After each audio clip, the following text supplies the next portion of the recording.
Good day everyone. I'm here to tackle about the lesson 1 of the self from various philosophical perspective.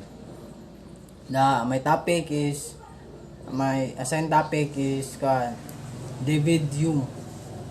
David Hume. Based on David Hume, there is no self. The self is a bundle or collection of different perspective which succeed others as an empiricist who believes that one can know only what comes from the senses and experience. Sa philosophy ni Hume, ang self kay collection of base sa impression nato or ideas o sa kitang mga tao na natay bandol kibali sa natay bandol nga lahi natong mga experience sa kinabuhi intay karon. For example, karon lipay ka nya pagkaunyak na nasab kay problema o uban pa diha and og ipakita nako ang ang acting sa kaning sa philosophy ni David Hume. Narang scenario about sa David Hume ang philosophy ng experience ka happy niya pag daon mga pasad ka.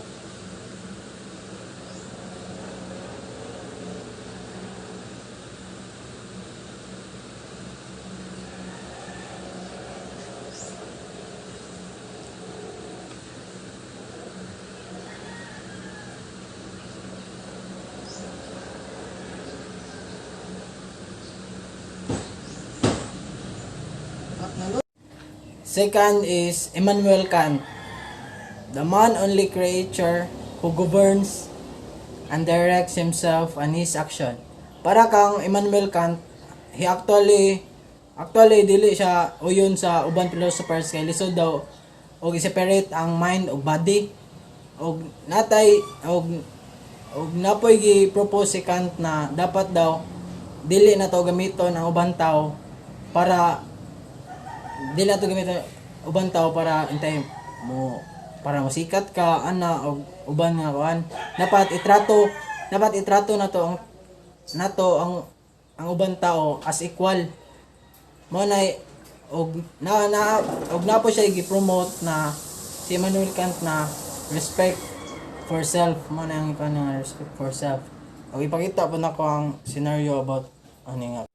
Third is the philosophy of Gilbert Ryle. The self is how you behave. The self is not an entity one can locate and analyze, but simply the convenient name that people use to refer to all behaviors that people make. Sa kang Gilbert Ryle nga philosophy, ang self na to ga-compose siya og lain-lain na behavior nya natay usahay natay good attitude ug napay bad attitude. So ang philosophy ni Gilbert Ryle, ang self kay kibali mao ang collection of behavior nato. Ako ipakita po nako ang scenario sa about aning kang Gilbert Ryle na philosophy. Good behavior kay kanang manghinlo ka kay mara ba jud ang kinahanglan sa mahinlo og balay para malipay ang ginikanan sa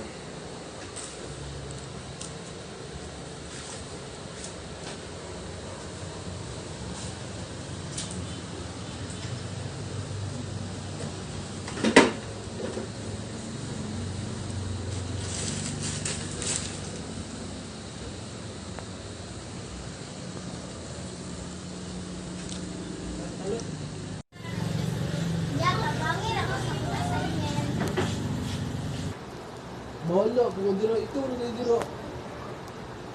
Ikaw mo kauna. Ako na lang. The last is philosophy of Merleau-Ponty. The self is embodied subjectivity. The division between the mind and the body is a product of confused thinking.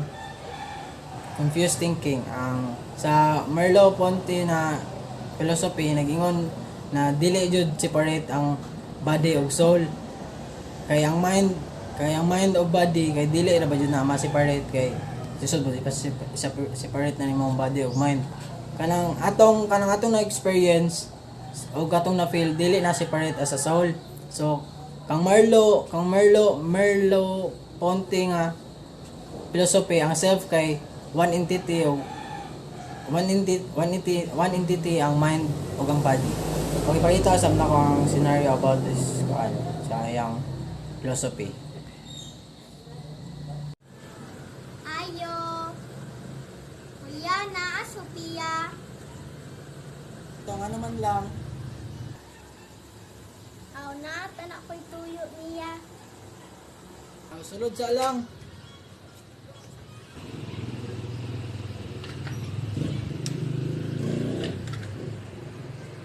Go. Tawag kasi ako sa iyang kwarto lang.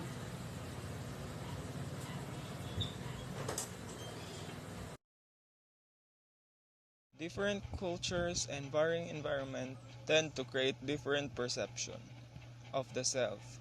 And one of the common distinction between cultures and people is the Eastern and Western economy, wherein Eastern represents Asia and Western represents Europe and Northern America. It must be understood that this distinction and the countries included was politically colored at the time that after mentioned concepts were accepted and used in the social sciences. Furthermore, it must be reiterated that while countries who are geographically closer to each other may share commonalities, there are also a lot of factors that create differences. In the Philippines alone, each region may have a similar varying perception regarding the self. So, there are actually a lot of sources in which you can analyze the perspective of each culture and country about the concept of the self. You can see it in their literature, like how one culture depicts villain in their stories. You can see it in their social organization, like how they see their boss or subordinate. Artwork, dances, even clothing may show you about the self. Several studies showed that Americans, for example, talk about their personal attributes when addressing themselves, while Asian in general talk about their social rules or their social situation involve the certain traits that they deem positive for themselves. Evaluation of the SCIPD first as American would highlight their personal achievement, while Asian would rather keep a low profile, as promoting the self can be seen as a boastfulness that disrupts social relationship. That would be all. Thank you. Good day everyone, I am Jake Inion and I am assigned to discuss a part of lesson 2, which is the self, society, and culture. To start with, may I ask you, have you encountered any changes in yourself that you can say it is because of the environment where you started? I ask this question because this lesson is more about the self and the society and culture where you belong. We will focus on the relationship between the self and the external world. Have you ever known who Tarzan is? Yes. He was the man who lived in a jungle and raised by the apes. Growing up, although all of his time he believed that he is one of them. He didn't know how to act like a human being. This story wants to tell us that you will be according to the society and culture where you raised and grow up. This relationship between the self and the external world is very crucial. External world may affect you on what you will be because it holds you physically and socially. According to Stevens, the self is commonly defined by the following characteristics, which are separate. That means every self is distinct and unique, self-contained and independent with its own thoughts, consistent, unitary, and private. However, he also see that the potential clash of the self and the external reality is the reason for the self to have clear understanding of what it might be, what it can be, and what it will be. This perspective is known as the social constructivist perspective, which argue that the person and their social context cannot easily be separated. It seems that is always at the mercy of external circumstances and is ever changing and dynamic, allowing external influences to take part in its shaping.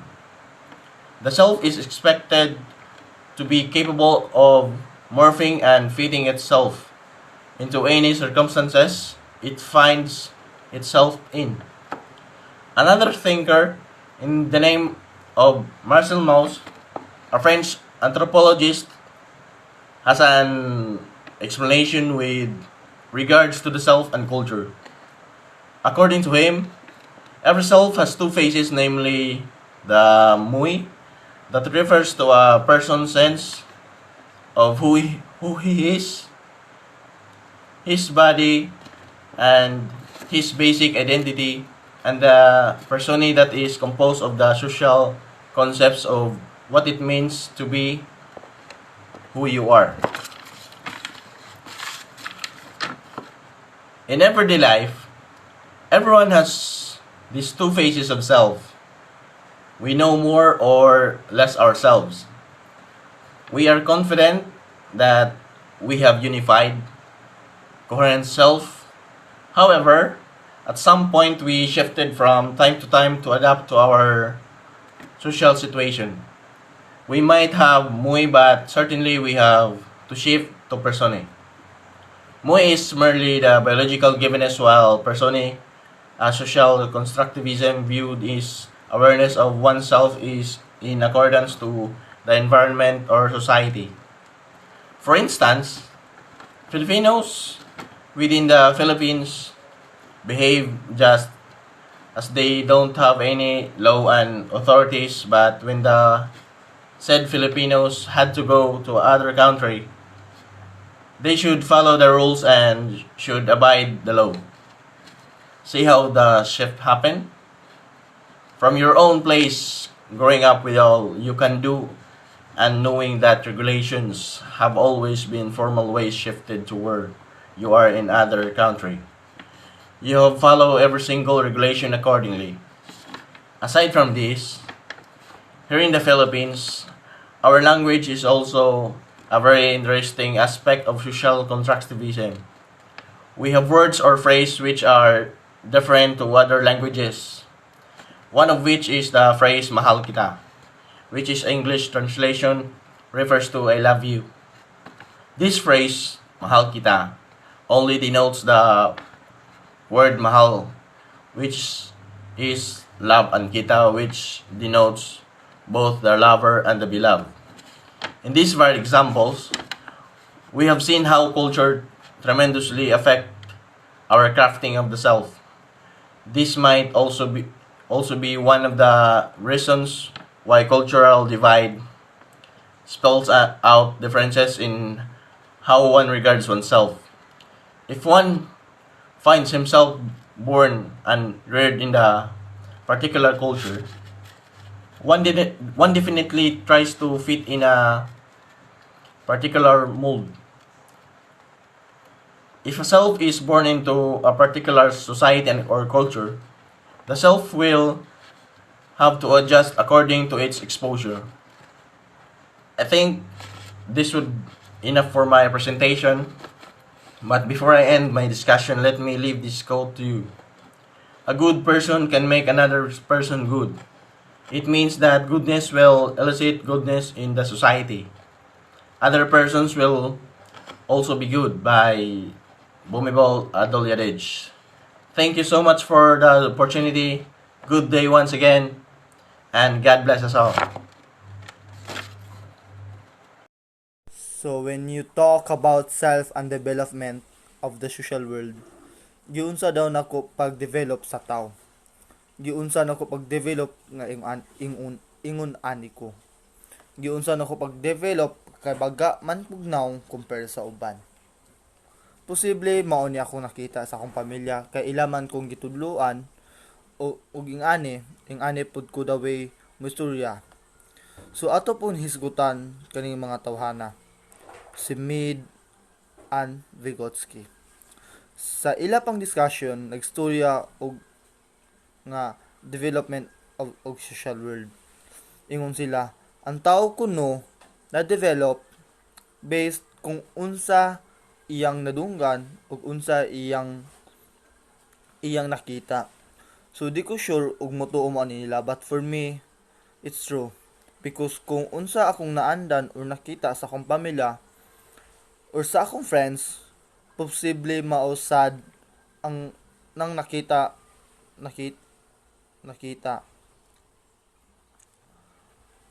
posible mausad nang makaingon ug unsa akong pagtan-aw sa akong kaugalingon. So kung nindot ko daw magunahuna, posible nindot pud akong makita sa akong palibot. Kung bati ko the way magunona, posible bati sad ako nakita sa akong palibot. But ayaw kaguol. Because in every rule, there is exemption. Dili tanan nga bati ang nakita, bati sad ang pagtan-aw. Sa akong kaugalingon. Dili pod tanan nindot akong nakita, nindot ako ang pagtan-aw sa akong kaugalingon. Therefore, it's very critical when you talk about understanding the self. It's a journey. It's a long and wide journey. So maon na ilang pagsabot ni Mead and Vygot. Maunang dili ta magguol about understanding the self because it's parts of our learning journey. So let's talk about self and families. Our family is the most important part of the society. Sila atong immediate family. Sila pud ang nagtudlo nato kung unsaon nato pagdala ang atong kagalingon. So kung nindot ang pagdala sa atong pamilya, nindot sad ang pagtan-aw sa atong kagalingon. But if lain ang ilang pagdala sa pamilya, posible pud lain ang pagtan-aw sa imong kagalingon. So we are all affected when you talk about in your own family. Ingon pa sila, without a family, biological imuhang immediate or di imuhang immediate, your social friends can also be your family. We cannot survive as human person. Isud jud daw ang kinabuhi kung walay pamilya. Dili sayon mupadagan sa imong kaugalingon kung wala kay pamilya. Dili sayon padagan. That's why it's very difficult. So let's move on to gender and self. The gender is pwede na nimo usbon but not your sex. Because we only have two sexes, the male and female. So kung akong pagtanaw sa akong kaugalingon kay laki, that is my preference, that is my choice. Posible mao na akong ipakita sa akong society. I will act like a man. The same sa mga babay. Kung imong pagtanaw sa imong kaugalingon kay babay, mao pod nang ipakita nimo sa imong society, will act like a woman. So that is the idea when you talk about self, society, and culture. That's all. Thank you. Chapter 1, Lesson 3. The Self as Cognitive Construct. Sa lesson na ito ay papaliwanag ang iba't ibang idea ng psychologic tungkol sa self or sarili. Ayon kay William James, 1890, ang psychologic na pag-aaral sa sarili ay may dalawang aspeto, ang I at ang me. Sabi dito, ang me ay ang kakayahan ng isang tao na mag-isip, kumilos at makiramdam sa kanyang sarili.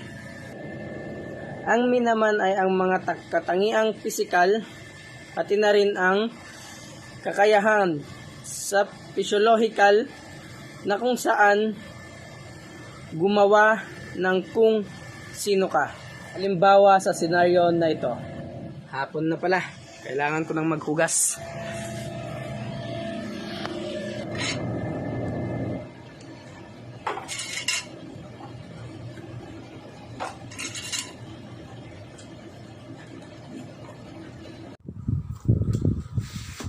According to Carl Rogers, captured this idea in his concept of self-schema, or our organized system or collection of knowledge about who we are.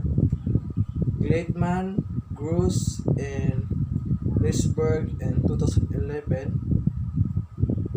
Jangiani and Tari in 2014. Imagine an organized list or a diagram similar to the one below. So there are four concepts according to Carl Rogers and in a self, which is hobbies, family, and nationality, and the last is religion. Hobbies is considered to be a regular activity that is done for enjoyment, typically during one's leisure time. Hobbies include collecting them, items, pursuits, playing sports, or other amusement. So this is a scenario.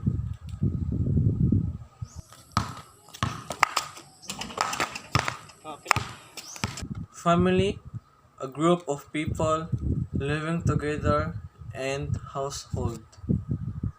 So this is a scenario.